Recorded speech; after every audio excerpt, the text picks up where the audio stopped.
Now the date palm, if you go to like Dubai, you'll see the date palm. It's usually in the desert. And then it comes with this really nice fruit called the date. And you can use it for like jam, for jelly, for different things. And actually, in the Middle East, in those days, they were able to cross territories based on just carrying dates, because it gives a lot of energy. And the second one was the coconut tree. The coconut tree, I mean, is phenomenal. If you look at, the other day I was going through the different natural resources of different countries. Nigeria, we wrote oil, cocoa, all sorts of things. I mean, Japan, they have nothing. But Maldives, their own natural resource that they put on the CIA World Factbook is coconut, the coconut tree. It grows, I mean, you see a coconut tree usually on the seafront. So one thing I noticed about the two of them is that they actually grow in difficult terrains. So if you look at a desert, the date palm, it's actually in sand. It's not like soil that you see in your garden. So how does it flourish in sand? There are no nutrients in sand. The same with the coconut tree. And I found some amazing things. So sorry if this is like biology 101 to you and it's sounding like I'm speaking French, but eventually I'm going to get to the point. So let's talk about the flourishing palm tree. How does a palm tree flourish? It's so funny now that, I've been talking about the theme. It's like everywhere I see palm trees. I actually saw a vision one day of so many palm trees clustered together. When my husband and I went away 2 weeks ago to La Campagna Tropicana, exactly what I saw in the vision is what I saw. And usually when palm trees are together, when they grow, it's usually just palm trees. Every other plant or tree does not survive around a palm tree. Another thing is that they're evergreen. So if you look at like one of the biggest and strongest trees is an oak tree. But an oak tree, just 6 months in the year, the leaves are green. But a palm tree, throughout 12 months, the leaves are green. The date palm, the dust of the earth does not accumulate on the date palm. So you would see a date palm tree in the desert and no dust can accumulate. Another thing is that there's this tree killer in Palestine that kills all trees. The only tree that it doesn't kill is the palm tree. Now, if you look at a palm tree, when there's a storm, and there's a little video we'll play later at the end of my speech. When there's a storm, the palm tree moves and it bends. Sometimes it can bend parallel to the ground. It wouldn't break. But you know what? It bounces back up. And when it bounces back up, it's actually stronger than before. Like I said before, it thrives in sandy soil and it's also highly tolerant to salt. Palm trees are used for, there's every single part of a palm tree is used for something. Every single part. The leaves are used for, our local brooms, right? You can make mats, roofs. You can make, we all know coconut. You can have coconut oil. Coconut oil is like gold dust now. We're all going natural and trying to be healthy. Coconut oil, different types of food, furniture, sponge, the coin. They call it coin, the local sponge. Livestock feed, everything, diesel, wax, you can use it. So it's actually a very fruitful tree. So how is the palm tree? How is it that it thrives? Even in difficult situations. If you look at this palm tree, if you look at the roots, very short roots, very small. So other trees actually have deep roots that go into the soil. But the palm tree is so smart. It knows that it's in sand, it's not in soil. So it doesn't need nutrients from the soil anyway. So it has very short roots. Another thing is that the coconut itself is the largest seed in the entire plant kingdom. So how is this palm tree able to use meager resources to have the largest fruit in the plant kingdom? Now let's talk about the growth process. So when it's growing, it starts off as leaves, and then with a long stalk, it grows, and then eventually there's a trunk. But that growth process, the juvenile stage, sometimes can last decades. So it's still there with just the leaves and the stalk for decades. So there's a process, there's no quick fix. Eventually, when it then grows to the adult stage, sometimes it takes 6 years to grow a fruit. Sometimes it will grow one fruit a year. But then as it gets older, its fruit becomes more luscious. It becomes sweeter. Another thing I found out was that if you look at a coconut tree, the leaves have no nutrients. It actually has a third of the nutrients of normal trees. So if you look at another tree or another plant, the leaves are packed with nutrients. But the palm tree, the leaves have little or no nutrients. Do you know what that does for it? Now with other plants, because there are nutrients in the leaves, ants, insects, and nibbling animals eat the leaves. But the coconut tree, because there are no nutrients, the leaves constantly stay. So it focuses, it invests on what is important.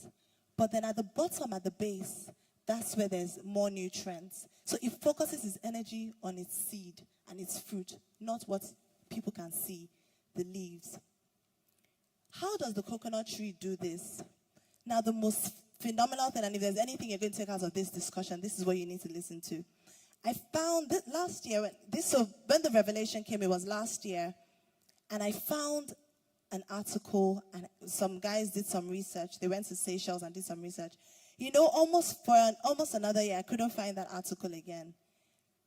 But I prayed, and I found it. As soon as I prayed, I found it. So one of the most important things about this coconut tree is recycling. So I told you that the sand has no nutrients. So how does it get nutrients? When there's a storm, when the rain pours, the architecture of the coconut tree is like a funnel. Yeah? So it takes all that rain through the leaves. It flows. It has like petty holes in the middle. It flows through, goes all the way down to its root. So it's a funnel. So those researchers found out that almost practically all the rain that fell on the coconut tree, so we're talking about one specific coconut tree, almost all the rain that fell landed right at least a meter between the trunk and the base, just right there. All the rain. But you know what? When it gets to the ground, it's actually not rainwater anymore. Do you know what it does? As the water is coming down, it takes the droplings from lizards, snails, and birds that live on the coconut tree. So it takes those droplings. So by the time it gets to the floor, it's packed with nutrients. It is packed with nutrients. And that's how it can thrive. That's how it can survive, regardless of what territory it's in. And that's why it can survive even some of the worst kind of hurricane storms. So how does that apply to you? In the middle of a coconut tree, there's this thing called the heart. And some people actually take the heart and use it for salad. Without that heart, the coconut tree is good as dead. Once you take that heart out, it's dead. So in this season, where we're going through a recession, maybe you're not even going through a recession, but you're going through your own process in life, you have to have the heart. Your heart has to be in the right condition. It has to be in the right place. Use your meager resources to flourish. The coconut tree has pretty much nothing. No nutrients in the soil, but it is able to flourish. What resources do you have? What is in your hand? You have no excuse. Cut off every unnecessary thing in this season. If you look at a coconut tree, there are no branches. So when the winds come, there's nothing to break. It's very flexible. So what excesses are you carrying? What people are you carrying around you that have no benefit to your life? Who are you listening to? What are you spending your time on? Cut off those things. Use what is meant to kill you to prosper you. Like I said, what are you investing in? What relationships are you fostering? The coconut tree doesn't waste time focusing on its leaves. It doesn't put nutrients on its leaves because then it begins to attract parasites. So, but it focuses on the seed. Focus on your vision. What vision do you have? What business? What dream do you have? Focus on that. The coconut tree has a process. It takes decades in the juvenile stage before it gets to the adult stage. You are going through a process. You will go through a process. There's all the people that I'm going to bring up here on stage. They've all gone through processes. When I did It Afraid, when I left investment banking, I thought, yes, okay, I was going to go straight into my dream. But I still had another process. I worked in church for 3 years. It wasn't very easy working in church. Even though working in church was one of the best things to have happened to me because it built my character. It made me humble. I built relationships. But it was also very humbling because I wasn't earning what I was earning. I went through a process. But you know what? I thank God for that process. Your process, your trials are building muscles for greatness for you. Our goal for this conference is to, one, give you courage to fulfill your dreams for those that want to do it afraid. But then we also understand that with everything in life, there's a process. So you may be going through the process of doing it afraid, or you may have done it afraid, but you're going through a process. You may have started a business, you're an entrepreneur, but your business is going through challenges in this economy. Or maybe it's even in your personal life, in your marriage, family. Our second goal is to encourage you in the process. Be inspired. Thank you very much.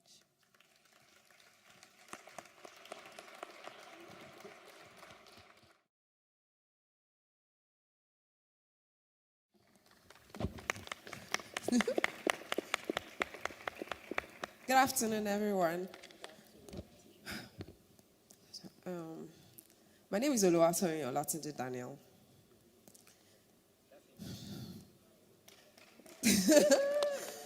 Okay.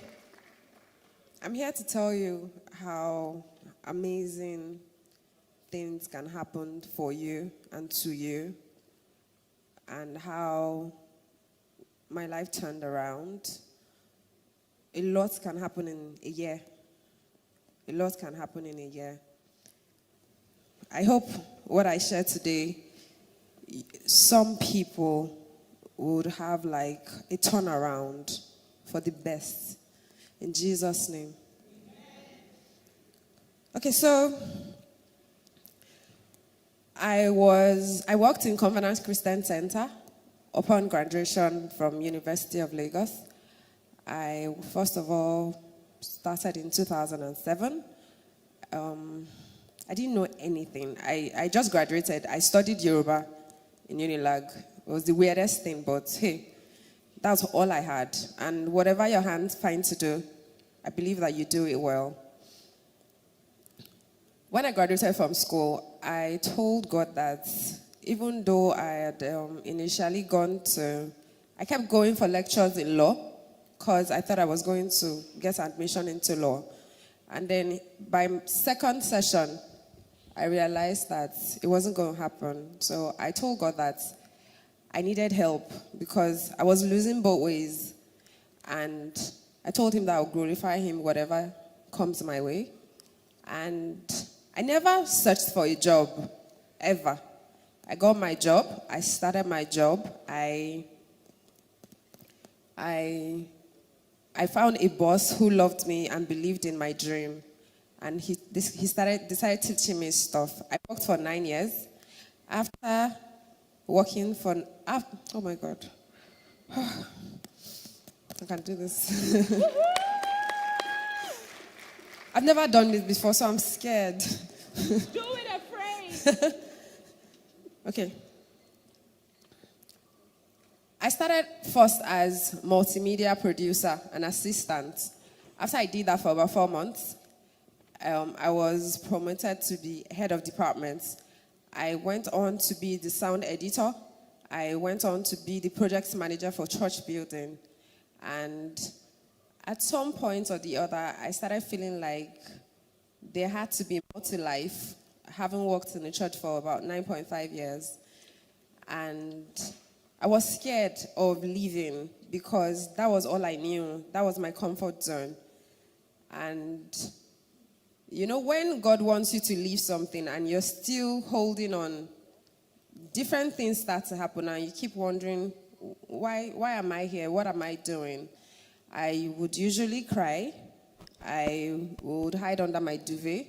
I wouldn't want to go out to do anything. I was a wreck. I was a mess last year. And my husband, Akin, would tell me that I should count my blessings. Added to that, I was hoping that I'll have another child. I have a 3-year-old daughter. And because I wasn't content with the other side of my life, I was hoping that having another baby would do it for me. But it wasn't. It wasn't doing it. Well, the baby wasn't coming anyways. So I was just going deeper and deeper and deeper and everything. So I got a wake-up call when I started having some funny thoughts. You're useless, you're a failure, you come out to nothing. And at some point, I'm like, no, this is not who I am. And my name is a constant reminder. My name is Oluwatoyin. That means God is worthy of my praise. And I got up, and things started arising in my environment. First, I met some lady who, total stranger to me, and she started to help me, encourage me, and tell me stuff. Her name is Fran. God bless you, Fran. And I saw stuff on Instagram. Then I met Omi. I thought, well, I'll just go on her page, see different things. And I'm like, do it, afraid. Okay. And it was just strange. I was like, okay, why would I pay for this program? 20,000, just like that. And then they sent in like a report that somebody had paid for us and that we could pay 15,000. I hope I'm not boring you. Are you sure? Yes. Okay. Well, my story is very surreal because it's very, very surreal. So I paid the 15,000 naira and I come for the event. It was really, really nice. I met very real people. They gave us nice popcorn and donuts. I really love that. I met real people who had real life issues, who talked about the things they've been through. And this helped me to put things into perspective. Then Omi said something that day. She said that, there's somebody one day some people in the crowd will be one of the speakers. And I was like, God, it would be nice someday soon. And, well, I went on with my life, doing stuff and everything. And then April 2016, for the oddest reasons, I said, okay, I'm going to resign. I want Moshimo and everything. And it was scary. This is my comfort zone. These are the people that I've known for like 10 years of my life. Where am I going to start from? I don't want to be a liability. I don't want to be a stay-at-home mommy who goes to her husband for everything. No, it's not a bad thing, but hey, I wanted to help. I'm a helpmate and everything. So then I resigned. So I was hoping to go for Scrum Master certification. And I was like, okay, what will I be doing? Because I'm not one to sit around and do nothing. My husband traveled to China, and he needed help. And I was like, I'll help you. And I went for the first job. The first job was terrifying. And when I got in for the first job, I did it, and he called and he says, the internet is agog. What's going on? And I'm like, I'm going to try new. And he was like, you can do it. Just give it a push. And I did that first one. And then, we got talking, and he was like, how would you like to man the other company that we're running? And I'm like, no, I'm not that kind of wife. You do your own, I'll do my own. I don't have to be following you and telling you. And he was like, give it a thought and everything. I said, I've done my Scrum, and I want to earn money, and Scrum is high paying. But we kept talking about a lot of things. When I went for my Scrum and I got back, and all our lives, my husband has always believed that we should have, I and the kids would be in the US. he'll make money here and send to us, come visit. And I'm like, it's a long distance marriage. I don't know if anybody understands. I don't believe in long distance and everything. And when I got back from London, and by the way, I don't like London. I got back from London and I'm like, London was nice to me. Perhaps I'm going back for my Scrum Master job. And Akin goes, his dad spoke with him, and his dad said that Ruth's father-in-law in the Bible God was determined to bless Ruth's father-in-law in the Bible, but he left the land with his family, and they perished. Everybody perished except for Ruth and her mom-in-law. And I was like, okay. And I'm like, okay. That means we can make way in the recession. We can be blessed in God's recession. And I put here, we sat down, we talked about it, and God started opening doors for us. So I decided to join Akin officially in May. I joined him, I started work, I took over our social media page.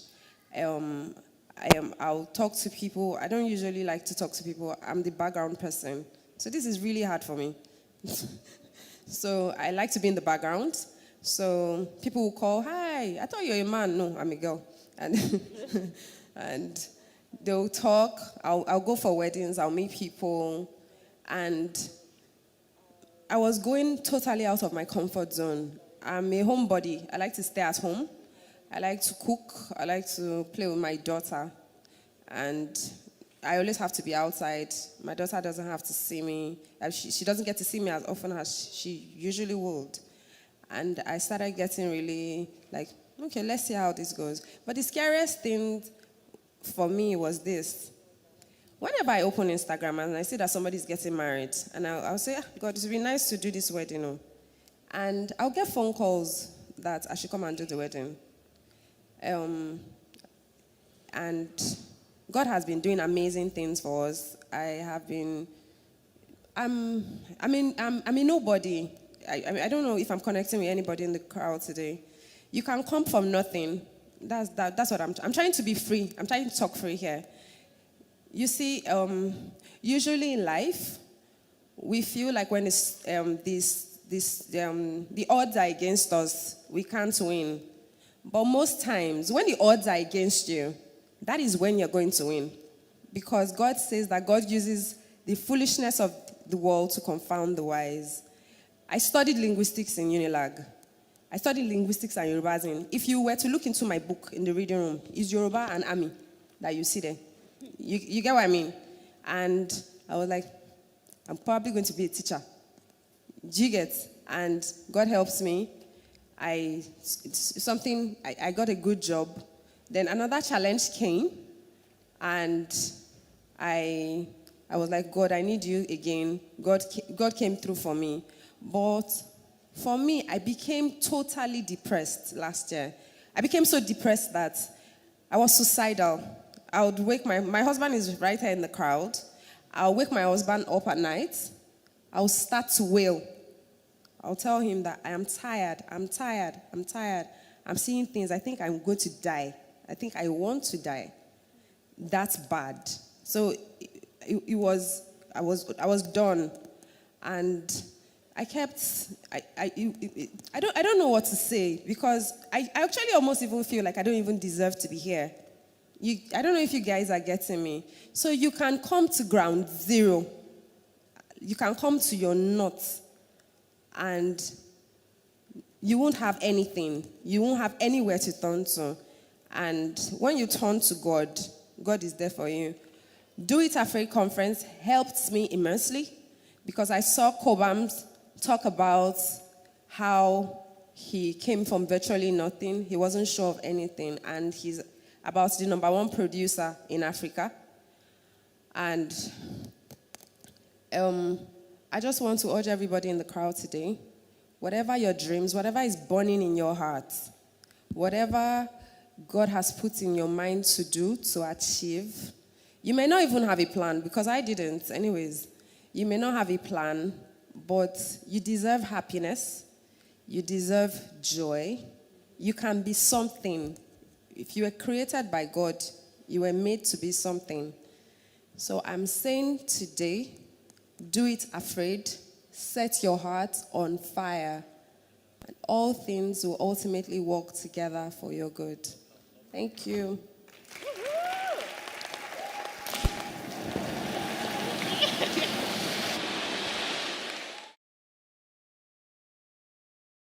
Good afternoon, DA. Good afternoon.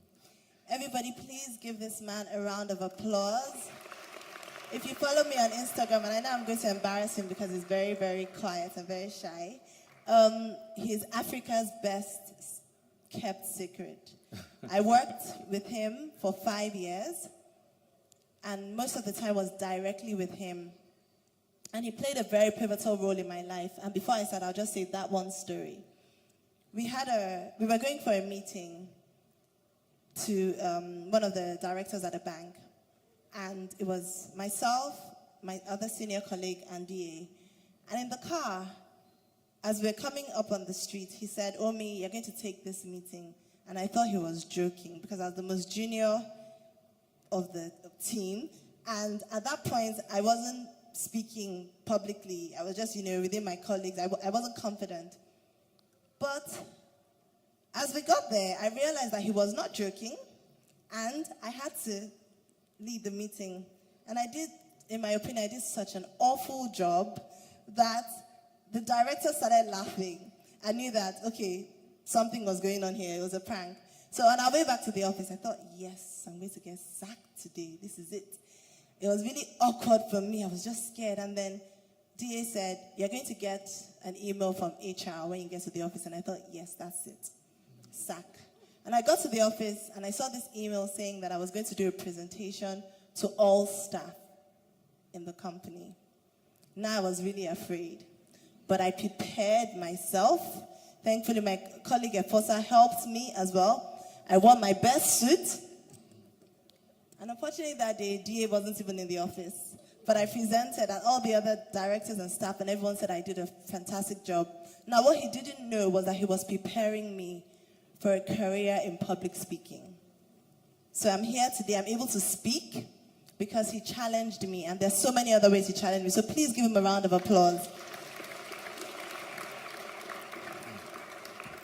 Okay, so we'll get right into it. Please take your pens, your notepads, you're going to write because honestly, he has a wealth of experience and knowledge. So DA, you have a Do It Afraid story. Can you tell us your Do It Afraid story? Okay. Well, first of all, good evening, everyone, or good afternoon, I should say. It looks like there are so many female aspirants here, It does tell us something about us. Thank you very much for the opportunity to come here and share my experience. When you ask a question like that, it's because you have an expectation that there is a wonderful story, similar to how Isaac Newton discovered gravity and all that. But truthfully, in my case, very simple. My first job was in asset management, where I worked for about 6 years. And I had an opportunity to move back to Africa to work in Côte d'Ivoire. And I was there for 2 years. But shortly after I resumed, exactly 4 months into the job, I came to the conclusion very quickly that I wasn't going to be fulfilled in that role. But of course, in all the excitement, I proposed to my girlfriend then. I'd moved to Africa, so going back wasn't an easy choice in my case. So what I then did was I simply gave myself 2 years on the job. I didn't know what I was going to do, whether I was going to go back and look for another job. I'm not even sure that the thought of starting a business came to mind. But I think the advantage for me is that I haven't given myself an extra 20 months in Côte d'Ivoire. It gave me a real chance to think about what I really wanted to do. And it made me, first of all, discover that all I know is asset management, and probably that's about all I want to do. And in focusing on that, I started working on a plan. So between working for 20 months, I was also thinking about how I was going to make that next move. So I developed a business plan, different iterations of it, because you have all the time in the world. And in a sense, it was my own way of, procrastinating, not wanting to get to the point where I could tell myself that I'd finished the business plan and I was ready to make that move, And when it came to it, and I always remember one fateful Sunday afternoon, I'd made up my mind that I was going to resign, and I was going to go to my boss to let him know. And then that afternoon, I told my wife, I'm not really sure I want to do this thing. I don't want to be the CEO, definitely. So what I'm going to do is be the technical person behind and look for a CEO. So I'm going to come up with a list and then let's choose. And that conversation couldn't have lasted more than 2 seconds or so. She said, of course you can do it. And that was it. It was that easy for me. I went ahead, told my boss I wanted to resign. And I felt he told me what I didn't want him to say. Which was? Say, you're doing the right thing. You can do it. Really, I wanted him to say, no. Have you thought about it? Look, let's think carefully about this. So that also encouraged me, and having to come back to Nigeria in 1994 to start a new business was a very difficult decision. But because of the time I spent planning, a number of things happened. I developed a deep passion. I developed confidence in my plan. And I got to the point where the consequences of this being a wrong decision became irrelevant. I just felt I could overcome it. So it was very easy for me. I think that whole thought process, planning for it, was a very good. So it's not the case of sitting down, looking at Nigeria, and just saying, well, there's an opportunity there, I've got to go for it. Mine didn't happen that way. So it's not a perfect story that makes a bestseller. Awesome. So you came to Nigeria, and this was at the time where the financial industry was almost non-existent, especially a non-bank financial institution. How were you able to build such a great company like ARM, even in the difficult situation at the time? Okay, so we're here, we're talking, and the first thing is that it's never about one person. You don't build a financial institution without a team. I think for us, ARM, I would say a number of things. And it starts with what I said earlier on. There was a good plan. It was well thought out. There were no guarantees, but it was well thought out. And I took time to do that. So confident did I become at a stage that, I made contact with a gentleman, Mark Mobius. Mark Mobius is the guru in the emerging markets world. And he was based in Singapore, and I said, well, I'd like to come and see you. And so went all the way to Singapore, and I said, well, I'm starting this business. I'd like you to invest, So he must have looked at me and thought, you mean you came all the way from Africa to see me to talk about this? And I said, well, go work on it for a few years, and then, you can come back and let's talk, So I think there was a good plan. So that, the second thing is that in trying to start the business, we try to do it well. We try to do it properly. And as an entrepreneur starting a new business, you need to give yourself a fair chance. Now, I'm sure if I ask the question here, for instance, what do you think is the biggest challenge you'll face as an entrepreneur? Most people will say finance, Exactly. And it's usually the wrong answer, because the money comes, and you can give two entrepreneurs the same amount of money, and one would succeed and the other would not. So it tells you that it's not about money alone. So, but a lot of people actually, talking about money, a lot of people actually do not follow their dreams or start their businesses because they say they do not have money. And they think that the people that have started their businesses had like a bank account full of money to start. Is this true? No, it's not. I mean, you look at a company like ARM today with about 700,000 clients, but we only started it with 10 million naira, and that was it. 10 million is big for some people. No, but the scale of the business, the amount you need is also a function of what kind of business. But what you're saying, if you're trying to do that kind of business, you'd imagine you need a lot of money, of course. But you have to start from somewhere. And I think, listening to one of the clips you showed earlier on, the first place to start is not with a bank. You need to have your own equity capital,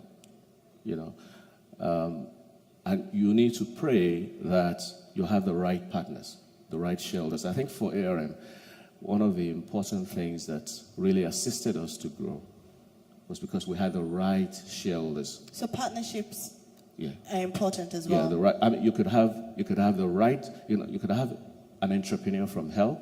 You could have a shareholder from hell. And if a shareholder, for instance, is in a hurry and does not share in a long-term view that you have of the business, then everybody is asking for a return very quickly. And that could affect your decisions and also affect your ability to grow the business. So it's very important that you do that. I think as leaders, I think it's a common mistake that you come across. A number of entrepreneurs, you have people who are very intelligent, and you need not to think too much of yourself. Don't think too much of yourself. Don't think too much of yourself. Because to really grow a business, you need to do that with other people. And if you want smart people want to be given the chance to make decisions, to be a part of the story, and so on and so forth. And, individually, if we look at ourselves, you always come to the conclusion, you should always come to the conclusion that we're all work in progress.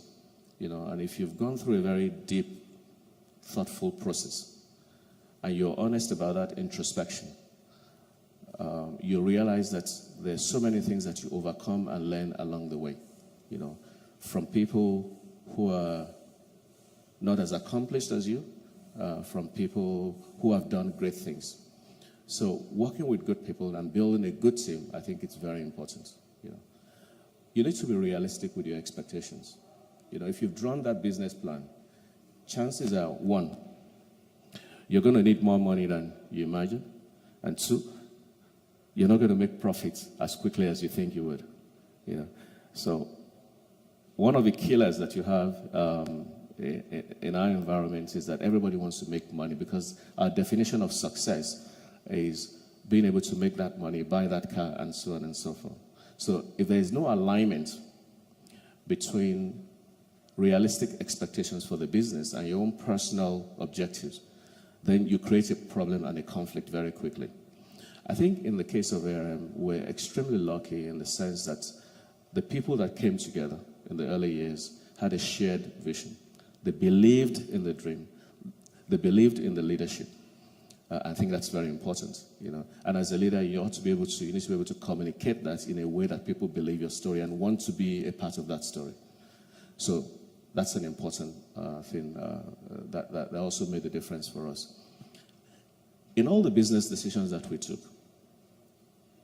we always had a long-term view of the opportunity. It's a long-term view. It's a long-term view of the opportunity. If you want to make a quick buck, then the right thing to do would be to get a contract, supply something, and that's not really the same as building a business. We felt we needed to build a brand. Your brand is what speaks to who you are as an organization. And if, for instance, your brand conveys, say, integrity, honesty, and so on and so forth, then your clients are better prepared to forgive you when you make a mistake because they know who you are as an organization. And building that brand is something that you do repeatedly over an extended period of time, doing the same thing in a very consistent manner. You can't say, If you look at annual reports of most companies, you find words like integrity and so on and so forth. But then again, we're still in Nigeria, and you read about all these things in the papers. So even people can make a distinction between what you say and what you represent as an organization. So. And just to add to that, because I remember, before I came to ARM, I had worked in different organizations, but ARM was the first company that actually made sure that when we first joined, we had to go through the values of the company.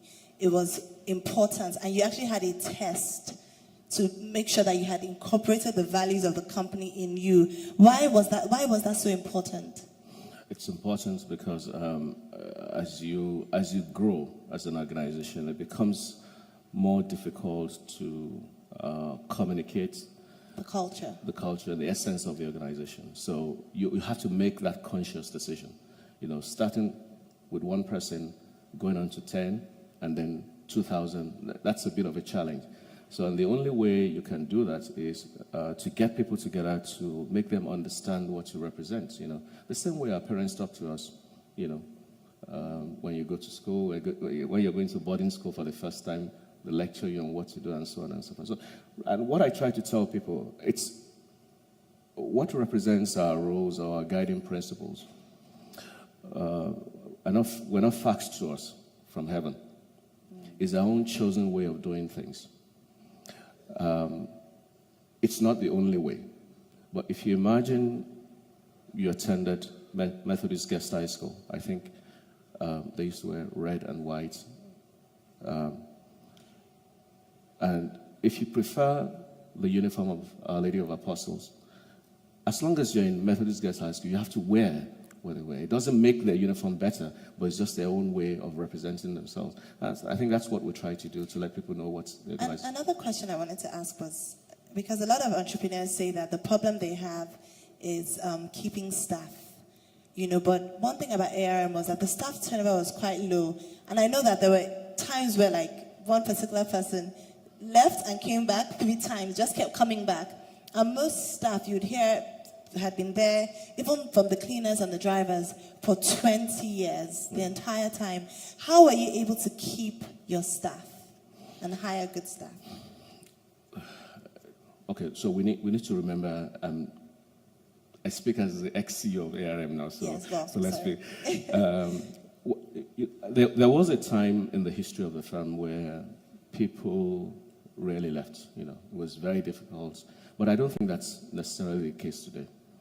And that's because the industry that we helped to create has grown, and then we have competitors. And remember also that a lot of the people who worked in ARM in the early days were trained in the company. So, in a sense, the company itself has become a training ground. You have so many CEOs of asset management companies today that are ex-ARM staff. But by and large, we have people who have stayed for years. The current CEO joined in 1995. The deputy CEO joined in 1996. And then you have all those people. Why do they stay? I think it's because they have a strong attachment to the organization. They believe in the dream. They're stakeholders, they're shareholders. I think that's very important. And we recognize that we try our best. Oftentimes, we get it wrong. We learn our lessons and try to move on from there. And we're honest with that. We're honest about that. So I think there's an alignment between how people feel personally and what the organization itself represents. Okay, another question I have is, there's a financial crisis now. A lot of businesses are struggling. But I remember the 2008 financial crisis. I had just moved companies. So I moved from the company that I was in before to ARM. And that was the heat of the financial crisis. Now, the other company that I was in, they sacked pretty much everybody. But ARM, throughout the financial crisis, did not sack one person. And they did not, salaries were not delayed at all. Salaries were paid on time. How should a business prepare for uncertainties and uncertain times like that? What are the things that business owners need to do so that when there's a financial crisis like this, they can still survive and thrive? Okay, so first of all, we need to recognize that there are cycles. Good times don't last forever. Countries go through good times and they go through bad times. And if you're running a business, you need to be prepared for that. And it's interesting that you mentioned 2008 because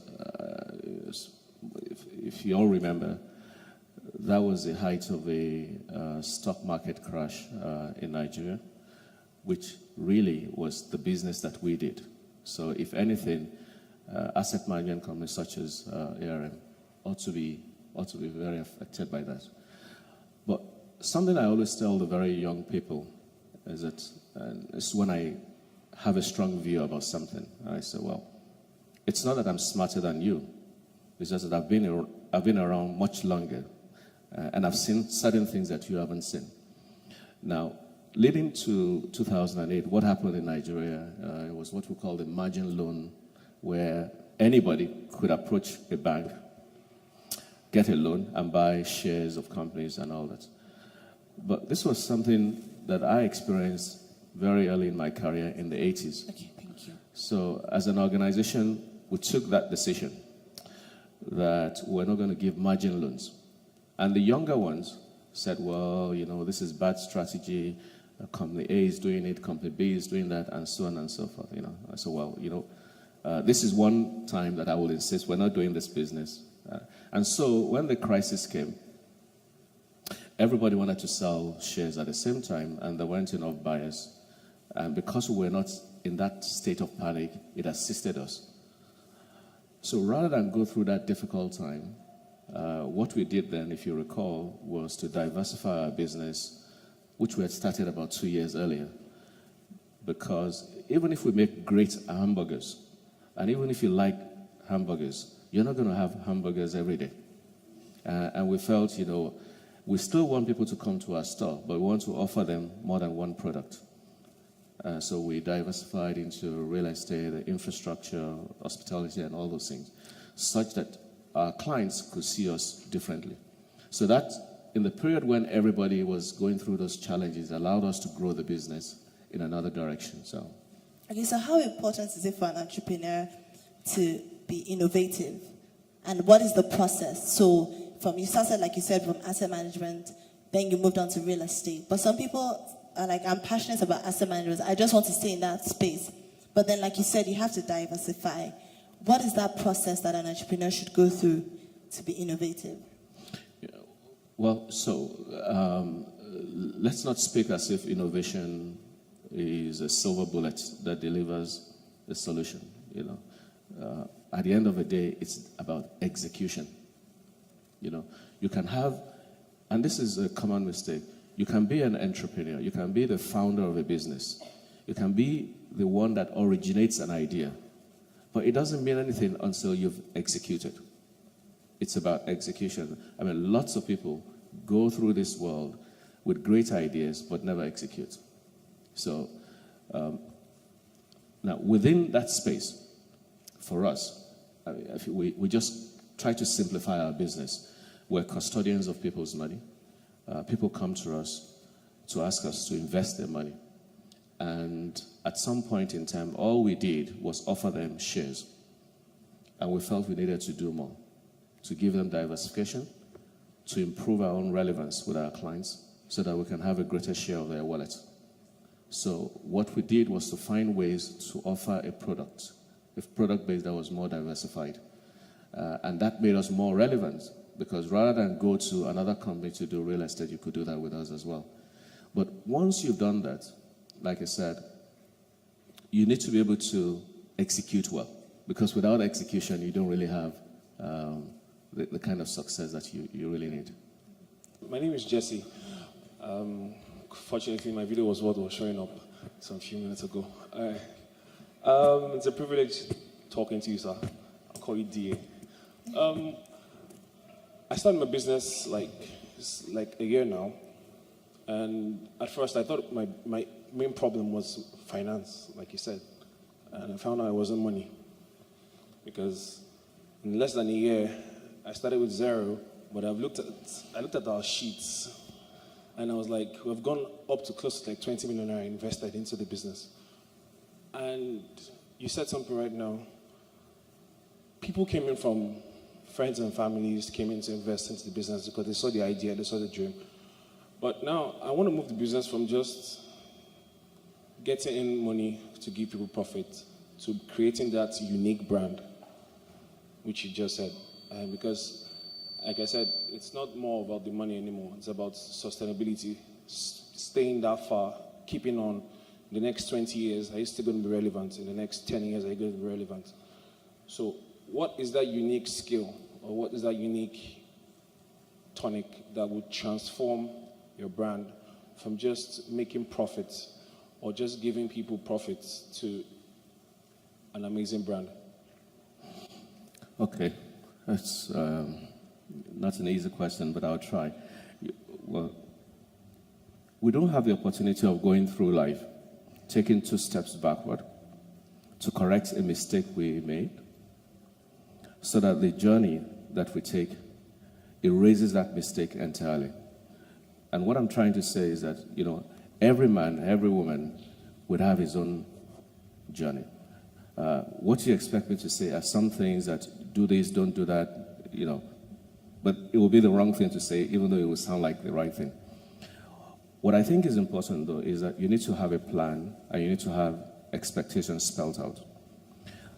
Those expectations have to be shared with the co-owners of the business. All right. Now, it allows you to identify whether you're all prepared to do this venture for the long haul. I mean, are your partners prepared to go through the first 5 years without dividend? Because you need the time, and I don't know what sector it is. You need the time to build a brand. A brand is something that you build over an extended period of time. You don't build it in a year. You don't build it in 2. In financial services, your brand is very important. Your brand is everything. So if you don't build a brand, and even if we're fortunate to run into a project that delivers huge profitability in the first 1 or 2 years, it doesn't mean you've created a business. It just means that you're financially well off. So I would say that having that plan and executing on it, making sure your expectations are realistic and align with the time that you're giving yourself is very important. It's the way that we grew our own business. It's not necessarily the way that other companies have done. So I don't have a cookie cutter answer to you to your question, but I hope it offers some help. My question is very simple. I want you to tell us one major challenge you had and how you overcame it. Your biggest challenge, maybe, and how you overcame it. Well, I mean, I tell people every day I wake up, I know there's a problem. It's just that at the point when I wake up, I just don't know where it's going to come from. So when you talk about the challenge, it cuts across from beginning, running out of money and being nervous that you would fail. That's one challenge. Finding difficulty in scaling the business. If you don't have enough customers, then you have problems. But I think one of the big ones for us was when we had to do a management buyout. We had an institutional shareholder at inception. And we had to buy the institutional shareholder out because we got to a stage where there was no shared vision for the future of the organization. And it wasn't clear to us that on our own we could do it. So, of course, it was a decision we took with a lot of trepidation. Every time you have a crisis in the financial services industry, of course, there are concerns. But I think what has helped us to overcome most of these challenges, I would say, are the people. At the end of the day, it's about the quality of the people. And if there's one big advice that I would give to you as entrepreneurs or aspiring entrepreneurs, is always understand that on your own you can't do it. No matter how brilliant you are. Remember, when you go to the bank to apply for a loan, have you noticed they never ask you for a certificate Why do you think that's so? Because that first class that you had stopped being relevant. And you can't know everything. And even if you know a lot, you can't have the time to attend to everything. So you've got to take advantage of the people around. If you hire great people, you've got to give them a voice and let them be a part of that group. Now, once you've established a company, you have your stake in the business and you're the CEO, nobody's going to take that away from you. So why don't you get that opportunity that is presented to you freely? I think it's one of the biggest mistakes that entrepreneurs make. You have lots of people exceedingly bright, but can never execute well because people don't want to work with them, or people who work with them are not given the voice. And if you work in an organization where people feel that, well, it doesn't need my idea anyway, then you don't bother talking. You spend most of the time looking for another job. So I think that's very, very important. So there are people around you who are just there because they need a job, but the moment they have another opportunity where they find the kind of leadership that gives them the encouragement or presents a better platform, of course, they'll vote with their feet. And just to add to that, two things. The one about the people, I know that, when I joined ARM, I think I was about 26, but I was always given a voice. At meetings, asked for my opinion. Sometimes I'll head board meetings and from investors, from, some CEOs, I would head those meetings. So I was always given a voice. Another thing about problems. Just last week, there was an announcement that there was a street party, Lagos street party. And I sort of had an idea that it was going to happen, but then I thought it was on the other side of Ahmadu Bello, around Silverbird. So when I heard that it was about on this side, I was very worried because I assumed there would be a lot of traffic. And, they were saying all the routes led to Eco Hotel. So I was really worried about it. And I don't know if it was stress. I don't know what happened, but I had a little bit of a meltdown. And just at that point, a phone call came from DA. And normally I would not pick up the phone. I'll finish my meltdown. But I knew that it's a very difficult, he was traveling and I needed to, speak to him about this. So I just cleared my throat and I picked up the phone. But then he could tell. And he said, what's going on? And I explained to him, there's going to be traffic. People won't be able to come, And he just said, Omi, I thought you were a superwoman. Don't tell me that I overrated you. That what you don't have control of, don't focus on that. Focus on what you have control of. Do what you can and leave the rest. And and he said that. And I was like, okay, that's true. And he said, all you need to do is just, your communication has been good. Just communicate to everybody that, about the routes. And I did that. And it's so funny. I came here yesterday and even today, there's no traffic. Mm-hmm. It actually is as though it worked in our favor. It's like everybody was afraid of, traffic and nobody went out. So sometimes I could have canceled this meeting because of that. But you know what? There wasn't actually any traffic. Good afternoon. Good afternoon. How do you create wealth on a 9-to-5?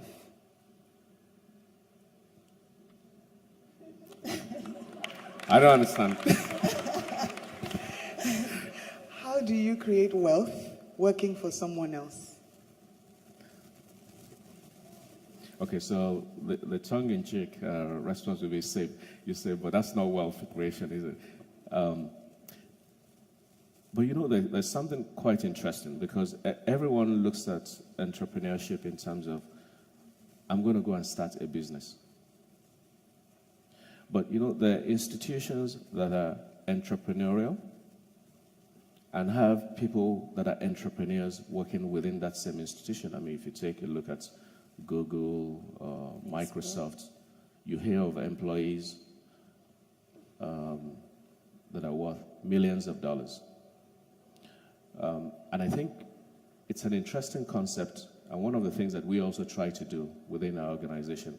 I mean, ARM has incubated many businesses in infrastructure, in real estate, in the traditional asset management business, and so on. And what we try to do is to give people who work as employees, even though it's what you call the 9-to-5, the sense of belonging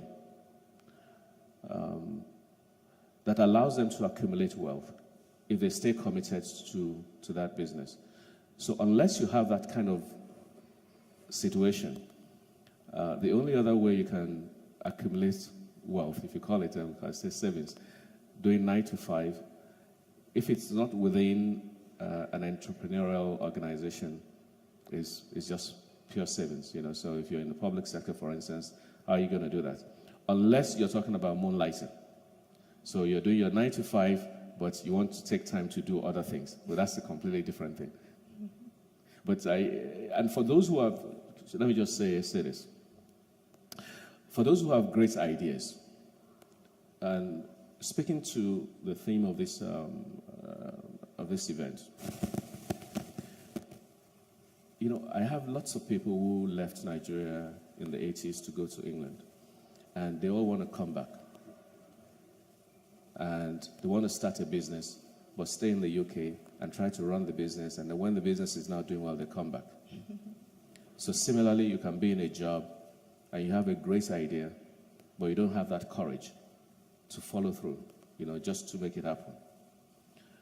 Actually, one of the things that I did, which is almost counterintuitive when you think about it today, is that in moving to Côte d'Ivoire, I had the option to take a sabbatical or to leave. And in those days, nobody left the African Development Bank. It's never heard. Now, once you get to the point, and this has to be your own journey, it can't be because banker is leaving today, I have to leave today. You have to go through that process, thinking through what you want to do, planning for it, making sure you have all the right answers. Once you can overcome, or you take yourself through that discipline, taking that plunge, so to speak, becomes a lot easier. So my own encouragement really is that if you've done that and you're absolutely sure, you're convinced it's something you should do, then follow through. You have to overcome that fear. It sounds logical that what you should do is stay in one job and try to do that from the outside. But listen, nobody's going to help you to build a business when you're out there doing something else. So you just have to face it. And everybody has his own time. I started when I was 31. Is it the right age? I don't think so. I think it's a function of the sector in which you're operating. If you look at technology, you can start at 18 and still be able to create a company like Apple or Facebook in 10 or 15 years. It's unlikely that you will be successful if you started a bank at the age of 23, because the regulators won't permit you anyway and you haven't got the experience. So everybody has his own journey. You have to make your own decision. But understand that for every 10 of us that start a business, only one will still be in business in a year. And of the 10% that stay in business, maybe another 80% of that will be gone in 3 years, and so on and so forth. So it makes sense for us to plan carefully about what we want to do.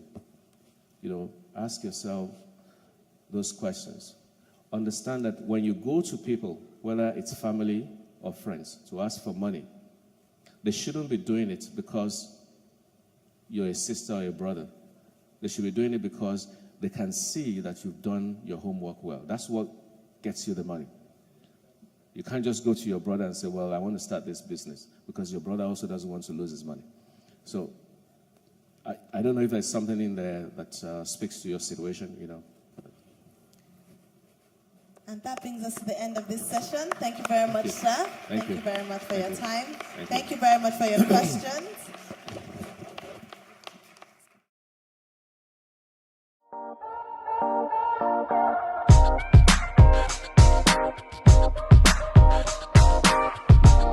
Hello people, it's your girl Mercy Chuma, and yes, it's my first time here in Kairos Hub, and I must say that this place is a cool place to be in for your events, for your wedding, for your anniversary, your album launch. Come to Kairos Hub. Fantastic ambience, fantastic environment, fantastic people. I love their sound, I love the ambience. It's easy to worship. I don't know what it is with the environment, but it's just pretty easy to worship.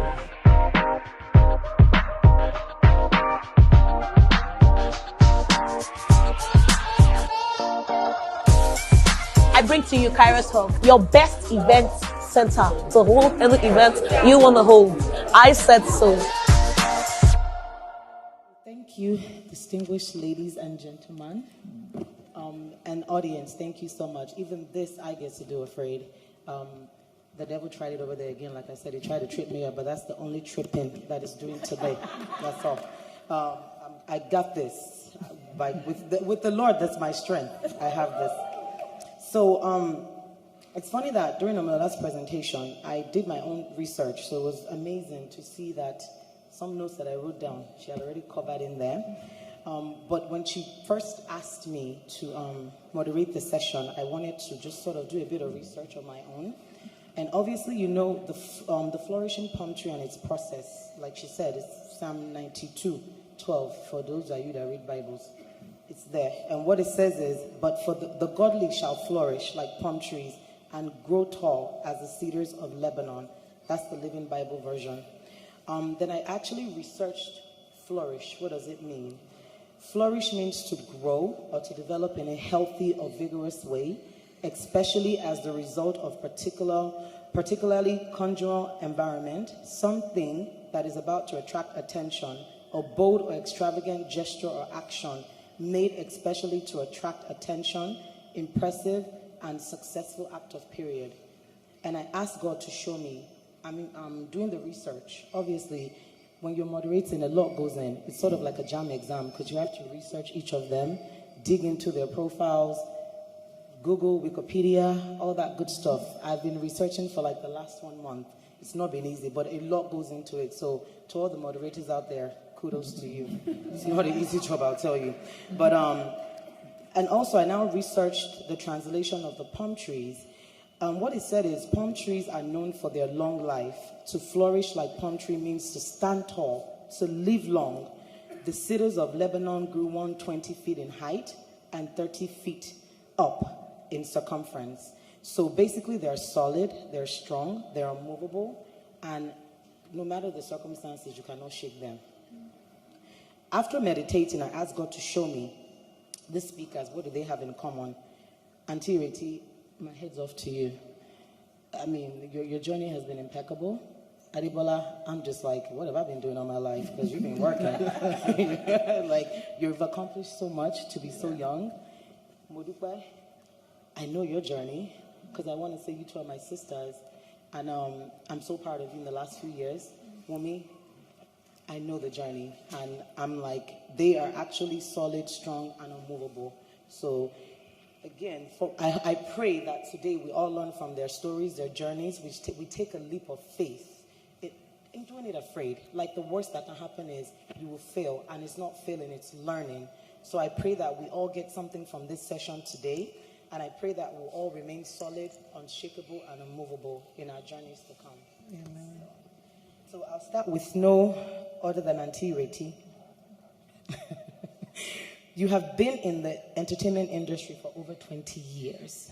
God, kudos to you. Thank you. How did you resist the temptation to take up every script? And it was countless. Every best actress you were nominated for almost, from doing your research. You've done very well. Or role that didn't fit into the vision that you had for yourself. So again, how did you resist the temptation to take up every script or role that didn't fit into the vision you had for yourself? Okay. First of all, let's be honest. Let me be very honest, straight up. Coming into this business in 1985, I'm moving to Lagos in about 2-3 years later. Trust me, my lady, if I had been offered every single script, I would have grabbed each one. Yeah, I would have taken each one, because the truth of the matter is that going into this business, you do not have the option of being too picky. You're young, you're fresh, you're hungry, you need to get out there and show people what you can do. Thankfully, the person who ordains and arranges everybody's life had a different plan for me. So it wasn't for lack of trying. They just did not give me the time of day. And when I say they, I'm referring to Nollywood. They did not give me the time of day. So it was a choice. It was one of two things. You could either hang around where actors were hanging around at that time and let other people decide your destiny and your fate, or you could employ a different approach and do things differently. To the glory of God, my parents invested a lot of money in my education, and I wasn't about to sit down and let some other people decide what was going to happen to me. So I got a job as the glamorous word for it is a production assistant, but I was a gopher. What is a gopher? You go fetch, go roll the cables, pack the equipment, do everything that needs to be done. I started from the very, very lowest rung.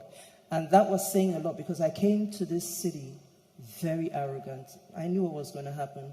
I was going to do 2 or 3 waka pass rolls, and boom, my big, breakout role would occur, and you'll see my name in lights. No, my darling, it didn't happen like that. So you could be proud and arrogant and walk away from your dream, or you could reassess, re-strategize, and approach it from a different angle. I wasn't about to let pride get in my way. I knew what I wanted to do. I also wasn't about to compromise on my personal integrity and a certain standard of living that I had projected, for myself in my mind. So I got a job, which kept me in and around the industry. And by so doing, I also had this same job where I was a gopher, I also had a bit role in the television series, which was called Jaded Options at the time. I was a Hausa wife.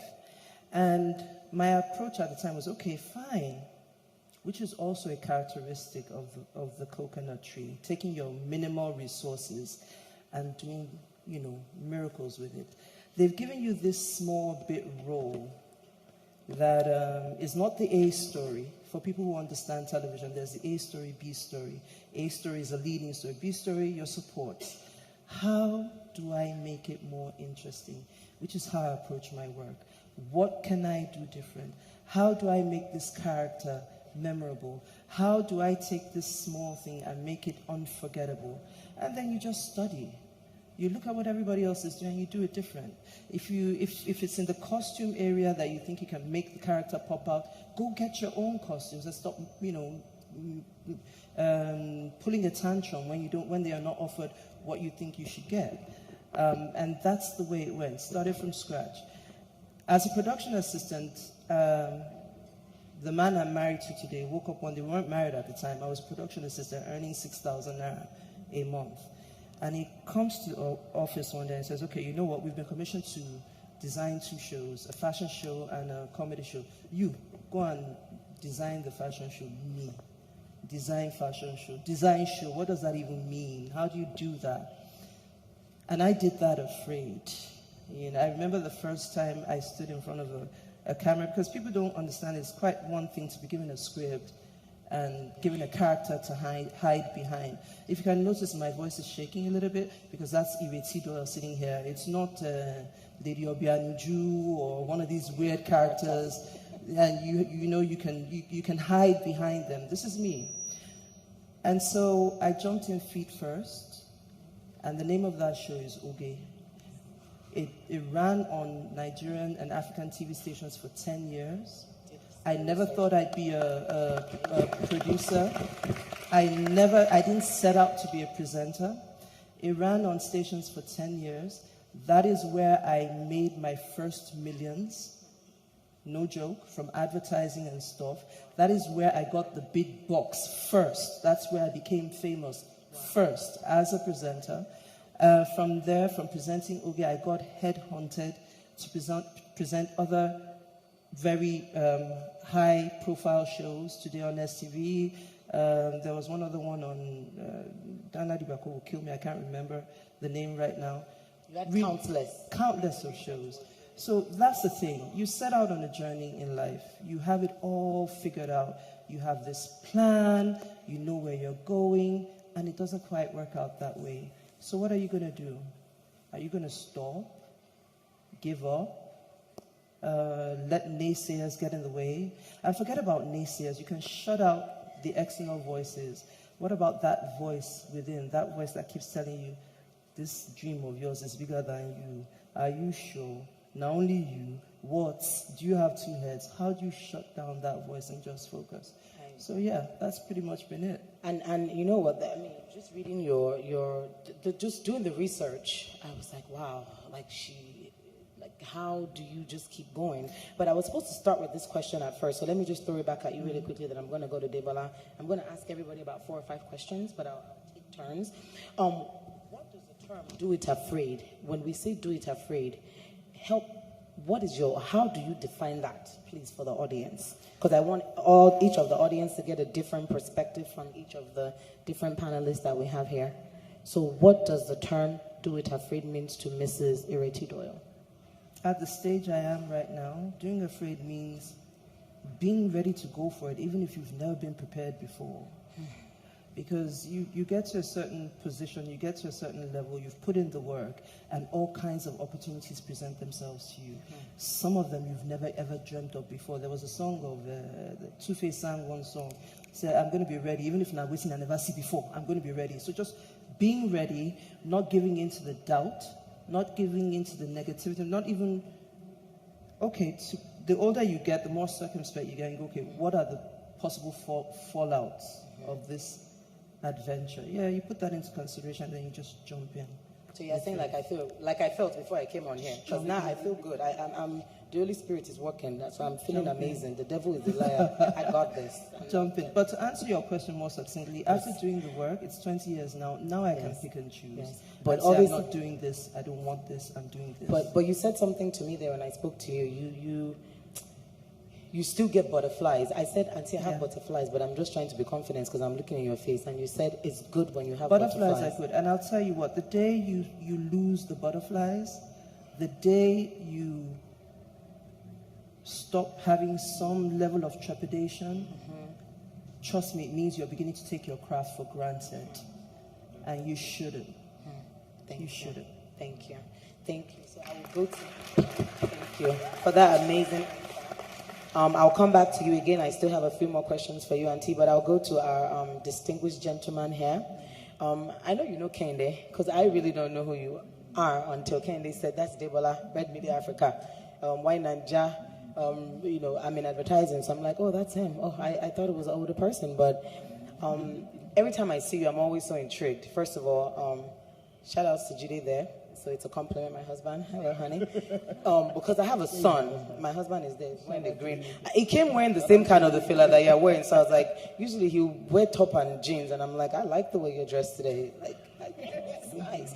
But what I'm saying is, he came representing. But I have a son. So obviously every time I look at men in a different way now, let me just say, because I'm raising a son. And I'm always so proud when I see men come out and you're dressed nicely. For your age, obviously, I didn't know who Debola Williams was. So to see that you're this young guy with a long resume that you have at, I'm not going to give away your age, but mid-30s, you've done very well for yourself.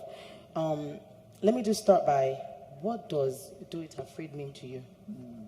What does that mean to you when we say "do it afraid"? What is your definition for the audience? What would you like them to take away tonight so they can do it afraid? First of all, I'm not mid-30s. I'm 30. 30. Wikipedia, but it's all right. 30. You just made me even feel worse. And that was one of my fearful moments. And I was afraid because people had created this thing about turning 30 and about how your life changes. But I was afraid of turning 30 because I was afraid of losing the privileges of being the youngest in the room. Oh, wow. So that was one of my "do it afraid" moments. Wow. What does "do it afraid" mean to me? I think for me, every day of my life, I do it afraid. And I think for every one of us in this room, every day of our lives, we do it afraid. We just do not pay attention to the fact that we're doing it afraid. Because we take for granted happenings around us and things that God has given to us. Every day you sleep, you're not afraid to wake up. You just wake up. Every day you get into your shower and you think that you'll feel your legs when you touch down from your bed. You're not afraid. But then when you want to do something else, you're afraid. Why? But you're not afraid to wake up. You're not afraid to get up from your bed. You're not afraid to take a shower. Then why are you afraid to do something else. Why are you not afraid to wake up? Your life is in someone's hands. Someone made you wake up. Someone is keeping you. Someone is protecting you. Someone is guiding you and taking you somewhere. Someone has a plan for you. So you trust him enough to sleep and wake up, but you don't trust him about the big idea or the thing you want to do. So every day of my life, how do I mean that I do it afraid? I do it afraid because I realize that if you're not afraid, then what you want to do is not big. It's not huge. It's easy peasy. There's no enlightenment in that. There's no joy in that. You got to be able to say, oh, I made a president at 29. That's doing it afraid. That's being big and bold and audacious.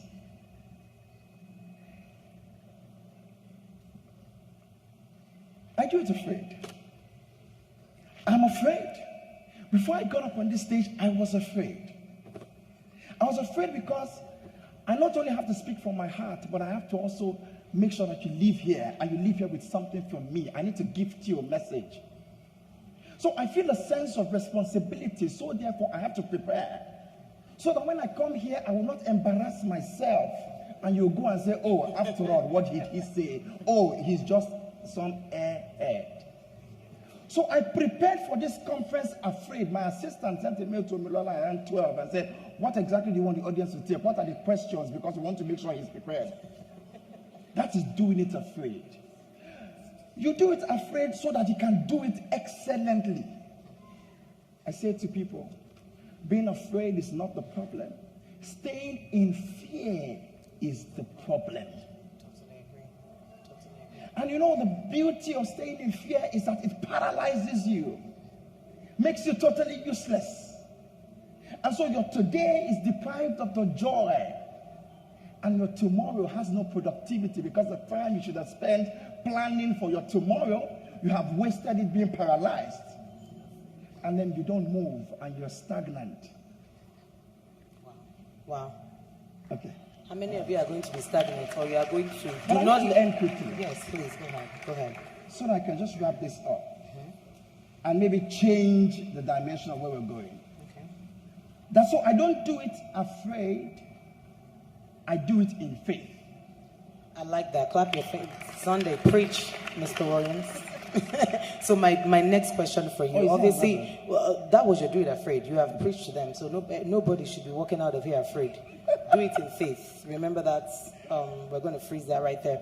But let me now ask you your first question. Thank you for that amazing feedback. You have achieved so much. You know, reading your profile, Wikipedia lies, you tell them to change that thing. They say you were like 35. Now that you say you're 30, I can say it out loud. But I was like, wow, like, Ty, what have you been doing? I've been working, but you've been working, you know? So I'm going to ask you, you've achieved so much in such a short time. However, people only see the glory. They don't get to see what goes on behind the scenes. What sacrifices have you made in the process to achieve all that you have done today? Like, because I know you've had a lot of sleepless nights. So I'll ask again, what sacrifices have you made in the process to achieve all that you have today? I think the biggest sacrifice that I would say I have made would be the grace of giving. I learned early in my life that for you to receive, you have to give. I learned early in my life that if you do not open your hand and let go what is inside, you cannot put something else in that hand. So as a young boy, and how I met Auntie Retty Doyle is that she met me as well, just a young boy who wanted to assist, who wanted to run, oh, Auntie this, oh, Auntie this, oh, Auntie this, you know, and so we'll go carry bag, play around, help. Then when we had our own project, she said, okay, come on my show. So I think the biggest sacrifice I have made from the beginning of my journey up until yesterday is the sacrifice of giving. I learned that you have to give of yourself. You have to pour out your soul so that you can get back.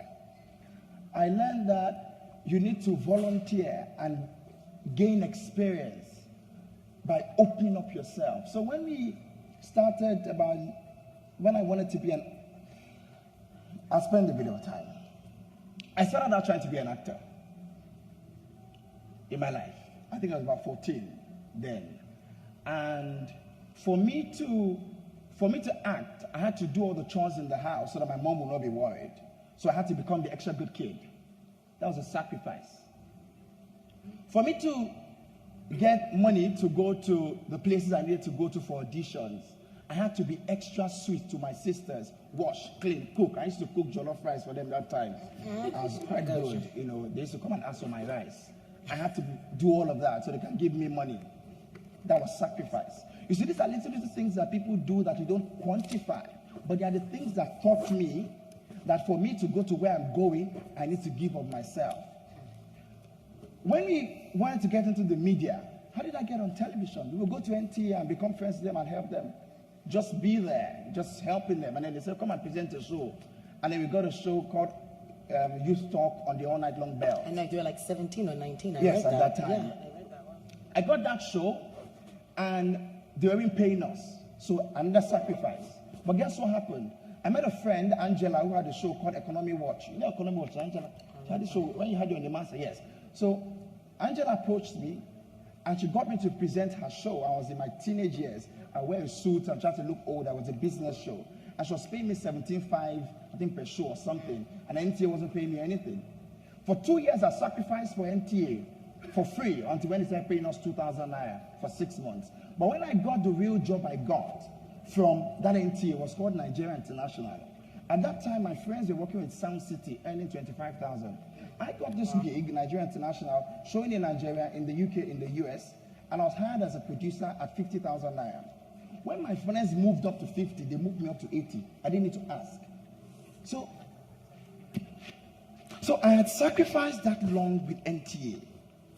And when I started reaping it as a producer, I was earning all the years, all the locusts and the cankerworm had eaten. But they didn't eat it. I gave it for free, but I'm just using that term. And I earned it.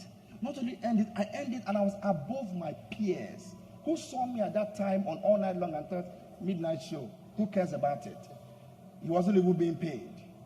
So for every time in my life, and what I need to tell all of you today is that at every point in your life, there is a sacrifice for every level. And for everybody in this room, are sacrificing one thing or the other to achieve what they're doing today. Even Dangote is sacrificing. I ran the campaign, the last campaign. I saw them. Because when one power goes, you need to be friends with a new power. Yes. I saw the great and mighty of this country scrambling to be friends, sacrificing all they had to sacrifice. Even they have chair to sit down. But I had chair to the glory of God. So I think the summary is, for every level, when we started the Future Awards, the first edition of the Future Awards, I went to an award last week. Some young person started an award, and there was no decor. I was upset. Because 11 years ago, when I did the Future Awards, Magnolia Hall in City Mall, I had decor in my hall 11 years ago. Decor by Elizabeth R. 11 years? 11 years ago. Wow. I had decor. I had Asha. I mean, we had food, cocktails from Sahito, small chops from Sahito, cocktails from Labash, and Tadiswa of TW paid for the decor. You know, we had all these people. Euphoria Zako paid for this. Tony Khan, we got to the hall, they had locked it. We were owing them 80,000. Tony Khan gave me his card. But all of these people, uncle, auntie, we had served them one way or the other. And we had also sacrificed ourselves towards achievement. Because you see, I have to tell you something today. When they say rich attracts rich, success attracts success. When you go to someone and say, oh, I'm just a struggling poor boy, I need help, blah, blah, blah, they're like, okay, another one has come. When you go with that fire burning, that passion, and they can see that this one really wants to go somewhere, and you have given a little of yourself as a humble person. We'll talk more about humility later, because I think that that's a big problem, that people are missing it. You know, but when they see that fire in your eyes, they are able to connect and they want to help you.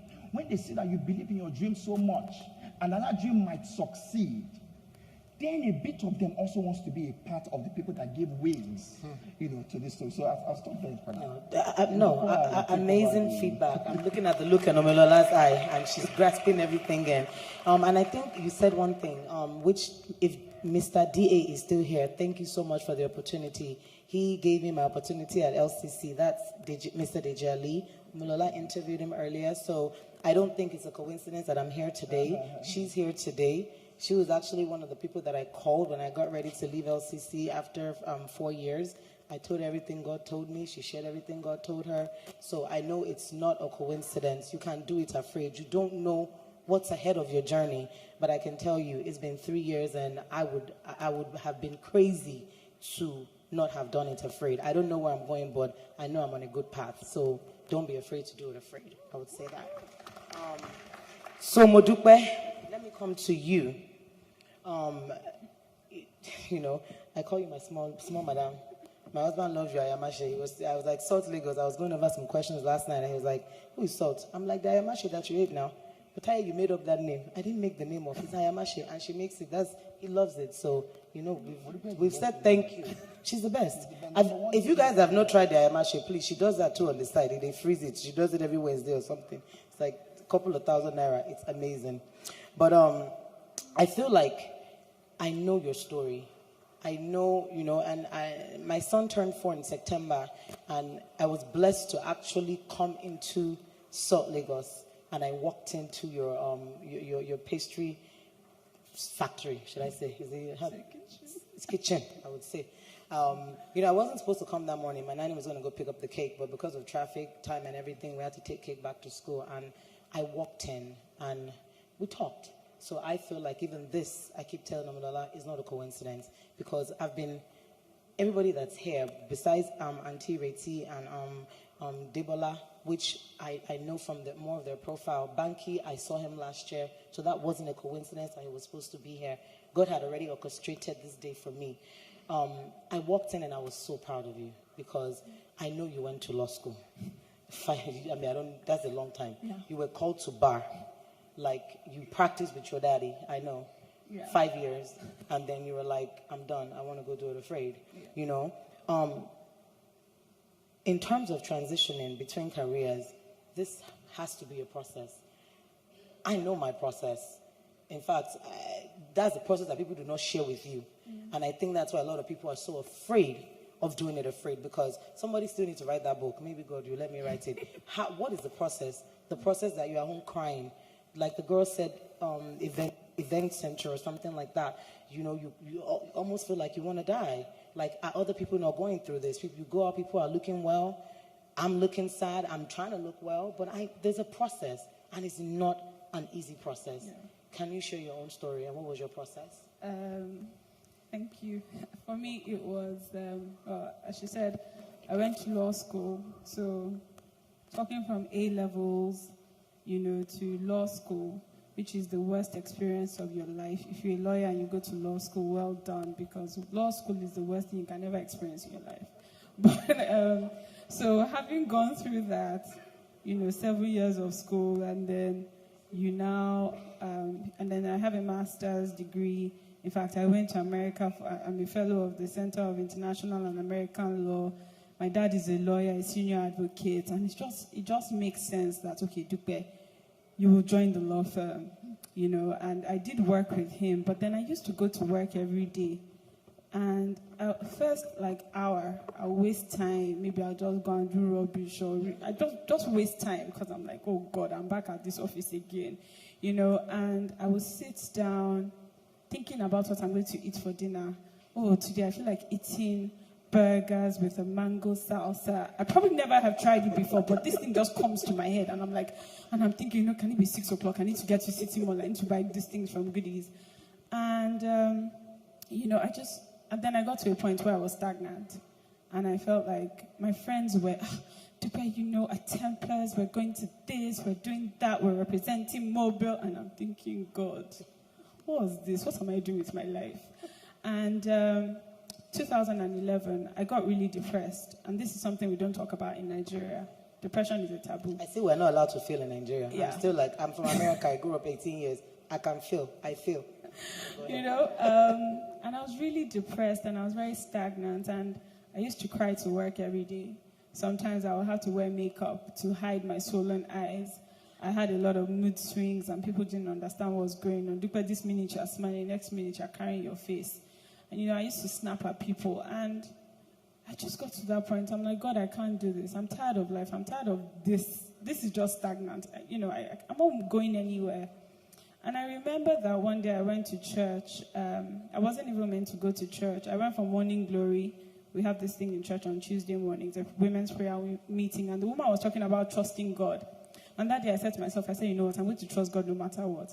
The next day, a guest minister was coming to church. I never go for midweek service, but I said, okay, let me just try. So I went. And after preaching, she was talking about process. And she was talking about David. And the whole process of him becoming a king, and also talking about the vision, writing the vision and making it plain. And when she was done, I remember very clearly, she just came to me and she said, you're going back to school. God says there's going to be a change in career, and don't worry about the school fees. And I looked at the woman and I'm like, this one, what is she talking about? She's going to go back to school. I'm not going to any school. And it then clicked to me that I'd been going to the website of Le Cordon Bleu. I'll put in the grand diploma in the basket, and then I'll check out. And I'll close the page. Because who is going to pay the money? You want to go and cook food. And so imagine getting that prophecy and everybody heard and everyone was so excited and I was excited. But obviously I couldn't tell anybody. And then nothing happened. Then 2012, I was like, God, I'm done. I remember I tried to have the conversation with my dad and he would laugh at me. You're such a joker. You want to go and be cooking food. You're not serious. He told me, he said, how are you going to get paid? You want to be caterer, like what are you, And that day, she was doing 13 cakes, September 19th. I walked in, plus my son, 13. Can you imagine? I'm not counting your pocket, but girl, you did that. And I remember then, I then became very suicidal. I was like, I'm tired of life because I'm going through life and nothing is happening. And so I will not forget, the day before, I had a meltdown. I had cried so much that I thought if it was possible for my head to fall off my neck, it would have fallen. And the next day, I sent my sister a message, and I said, Shion, I think I'm clinically depressed, and I think I'm suicidal. I can't do this anymore. So she quickly told my mom, who then called my dad, and then my mom started crying. And that day, I prepped myself. I said, God, whatever is going to happen, I'm going to have this conversation with Daddy. I'm not doing this anymore. But you see, God is such a good God because that morning, God had given me He had shown me a dream. And I saw the man at the gate called Beautiful. And I said to God that morning, I said, God, as you made this man's life a testimony, please make my life a testimony. I get home, my dad calls me into his room and he says, Dupe, I don't want anybody to be sad. I don't want anybody to be depressed. Clearly, he was scared. This girl wants to kill herself. What am I going to do? And he said, what do you want to do? And my mom quickly said, she doesn't want to do law anymore. She wants to cook. And I said, I want to cook. He said, okay. You want to cook? No problem. That's fine. So, do you want us to open a restaurant for you? I said, no, I don't want a restaurant. Okay, what do you want? I was crying. I want to go to Le Cordon Bleu. Okay. It's like the Harvard of cooking school. Okay, no problem. Okay, how much? I said, but it's very expensive. He said, don't worry. And I will never forget my dad's words. He said, God has called people to do different things in life. He said, I'm a lawyer and I'm successful in what I'm doing. But then you might have been called to do something else entirely. Maybe you might be the richest person in this family for all you know. And he said to me, in fact, my dad said, I'm quite disappointed in you, Dupe, that you could not come and tell me that this is what you wanted to do. And he said, even if I don't have the money, yes, it is very expensive. Don't worry about it. We'll look for it. Why do people have land? Is it not for children? If we have to sell anything, we'll sell it. Do you know, I was in shock that day because I was like, what's going on here? This has to be God. And I was in shock. And I remember I was telling my friends when this whole thing happened. And then said, oh my God, guess what? My dad says I can go to culinary school. I had friends crying on my behalf. Because they said, Dupe, I could tell you that for free, that this is what you are called to do. I would sit in Auntie Jumoke's house and try and have a session with Jumoke Oduwole and her husband. And I'll say, yes, Auntie, I think I'm going to practice law for 2 more years. And then she's like, all you've been talking about? You've been talking about food. People will meet me. And in fact, when I was in America, I'll never forget, we went to this very top law firm. And I was talking to one of the partners. And you would expect that I'll be talking about law. And I just started and I talked about food. The way I talked about this food, the guy looked at me. And he said, you've been talking about food for over 5 minutes. And he said, I would like to, it'd be nice for us to go and eat the way I've been talking about food. And, so I had my own friends crying for me. and saying, oh my God, even guys were like, Dupe, I'm so proud of you, I'm so happy. Like, it took me 2 weeks to be able to come to terms with the fact that, okay, I could do what I wanted to do. But then, it sounds nice, but it didn't end there because the money didn't come. Yes, I applied to Le Cordon Bleu, wrote my personal statement, sent it, they gave me the admission. Oh yeah, let's pay the money now. Deadline has come. The money hadn't come.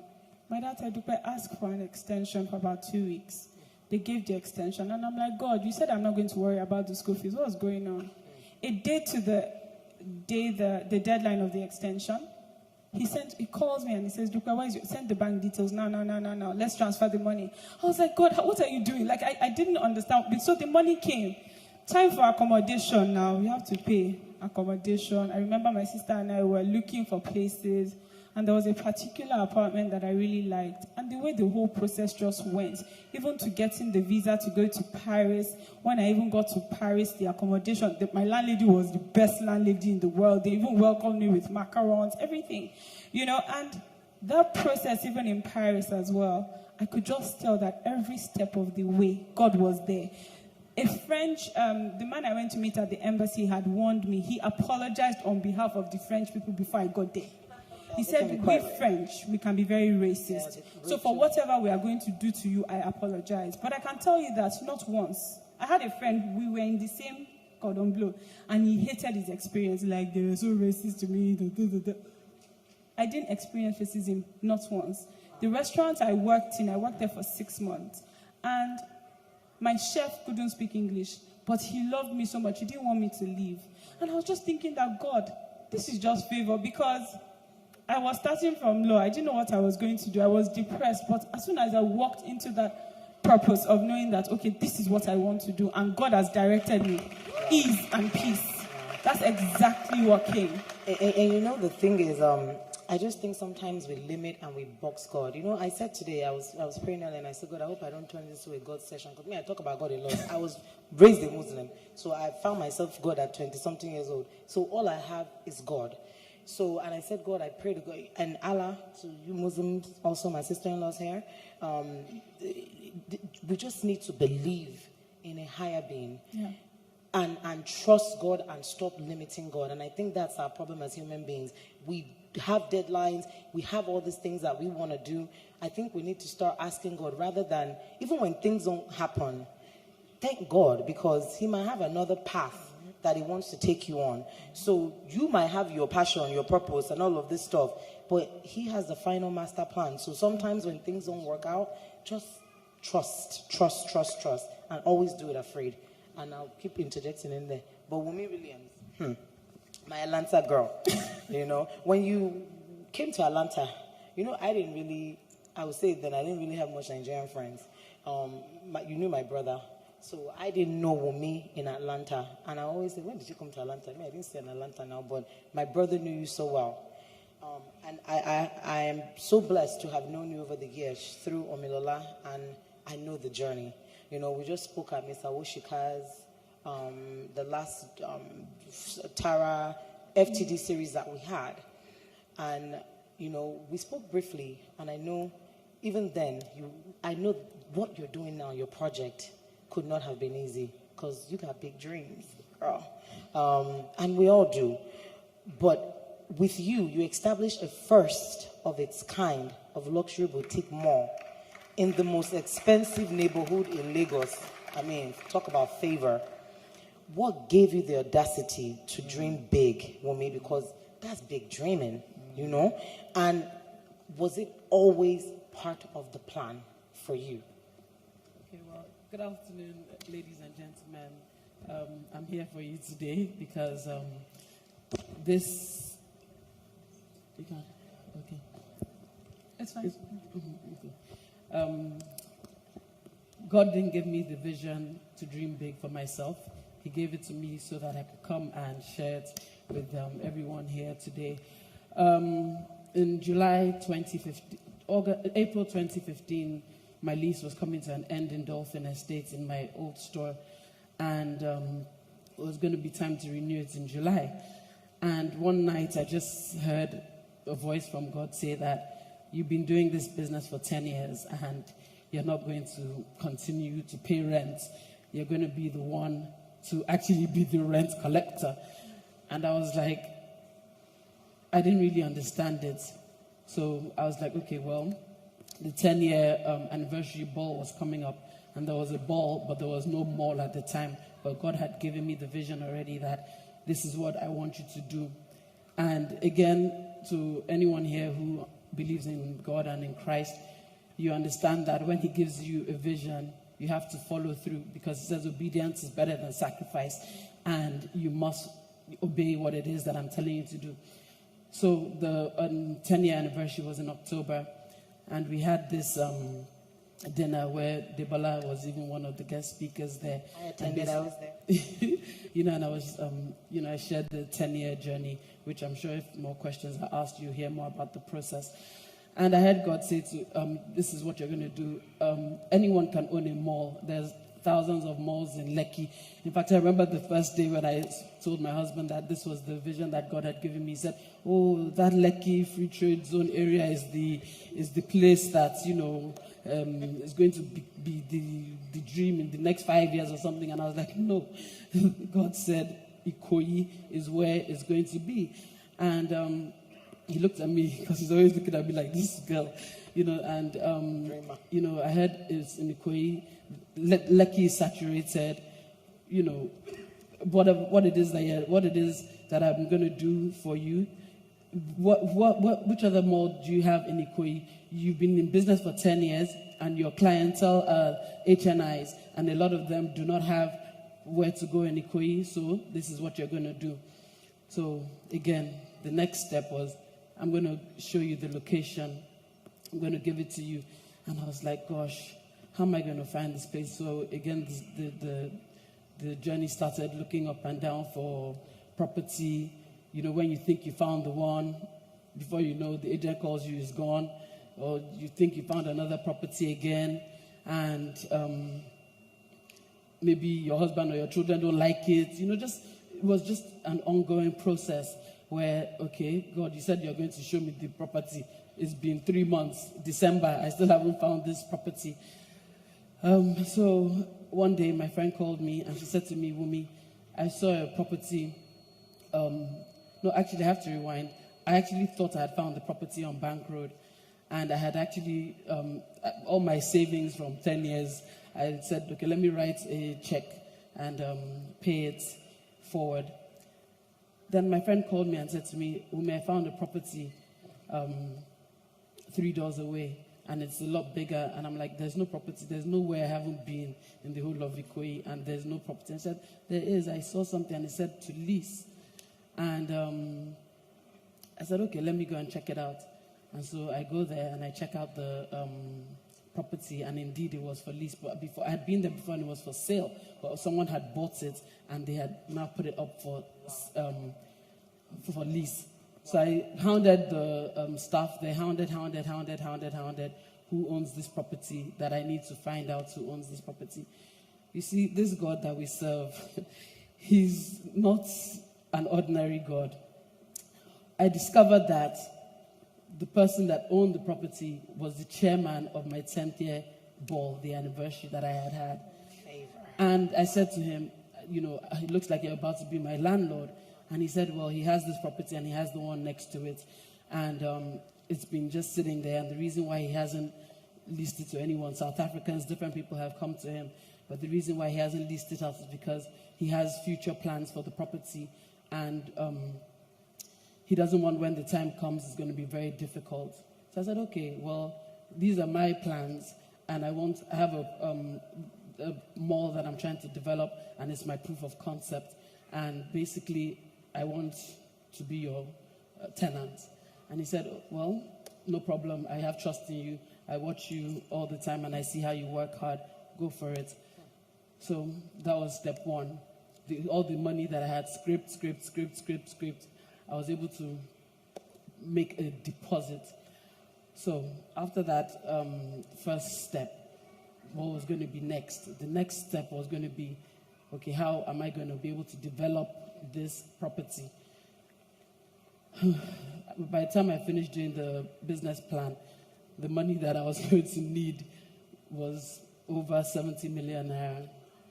And so again, I was like, where am I going to find this money? And then I heard God say that the same God that gave you this vision is going to be the same God that is going to make provision for this project. And you are not going to borrow from anybody. And if you borrow, then there will be consequences. So again, just imagine the kind of frustration. You're not going to borrow. I wasn't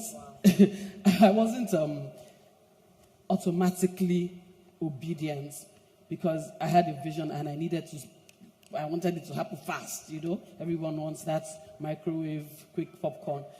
So I went ahead and I wrote like a business plan with the kind of stores that I wanted in there, the brand, how much it was going to cost to do up the project.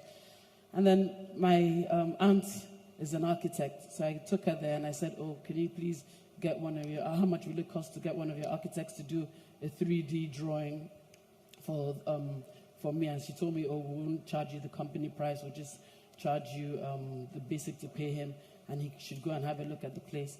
So I took him there, and then they did all like the 3D drawing and the renderings, this XY amount of stores and all that.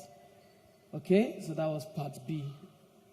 Taking an architect there to go and have a look at it. It was a dilapidated old building. In fact, to build a brand new stand-up was actually easier than to actually renovate this kind of building. So I was like, okay, what next? Money again. What do I do? So I thought I'd been years. Okay, they've seen that I've never owed them any money. Let me go and ask them to give me some of this money that I was looking for.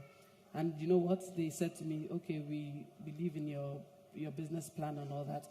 How much do you need?" And I think then I told them maybe 50 million. I need 50 million. And they were like, "Okay, can you show us, certain things?" And then one day I just got a phone call saying that, what is my asset? What asset do I have? What housing asset do I have to show? And I said, assets. I don't have any assets. They won't guarantee in this economy. I don't have anything. They said, well, okay, that they'll get back to me. And then the next day they called me and they said that it'd been declined, that my loan offer had been declined. So I went and I started weeping that, gosh, God, what is this? You gave me a vision. The banker said, no, it's taking this long. And then I just heard what he said again, that do not be discouraged by the amount that you see in your account. I have said I am the provider, and when I say I'm going to provide, I'm going to provide. And you have to trust me in what it is that I tell you I'm going to do. So I went and I started approaching almost everyone that I knew had different businesses. So if you're in if you own a bakery, I'll go and meet you. So for every 10 people that I met, one person would say, okay, I'm interested. Please show me the property. And I was so scared. Can you imagine someone saying to you, show me the property, and you hadn't even started renovating? In advertising, unless you have the structure, nobody's putting anything down. So I showed them like the 3D drawing, and I showed them my plans, my vision. And for every one person I took there out of 10, one person, the first person I remember was last year, June 2015. In fact, the property that I told you fell through was the one she actually saw. She said, I believe in your vision, and she dropped 5 million right there straight away. And this was even before I had even confirmed the property. And when I said to her, this didn't go through, she said, it doesn't matter. When you find where it is, put me number 1 over there. So that's how God began to work. On the day that I got the refusal from the bank, he started to open doors the way he wanted to do it. And that from 1 to 2 to 3 to 4 to 5, 14 people, the mall, that's how it's full right now. And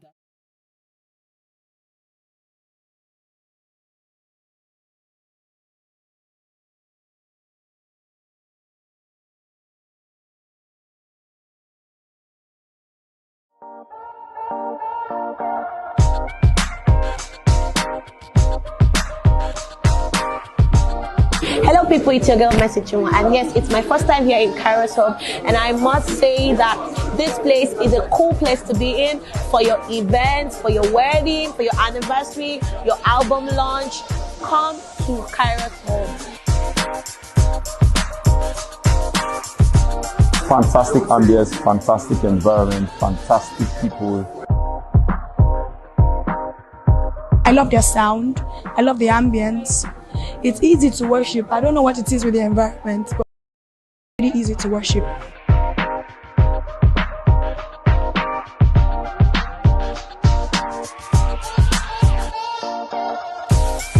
I bring to you Kairos Hub, your best event center to hold any event you want to hold. I said so.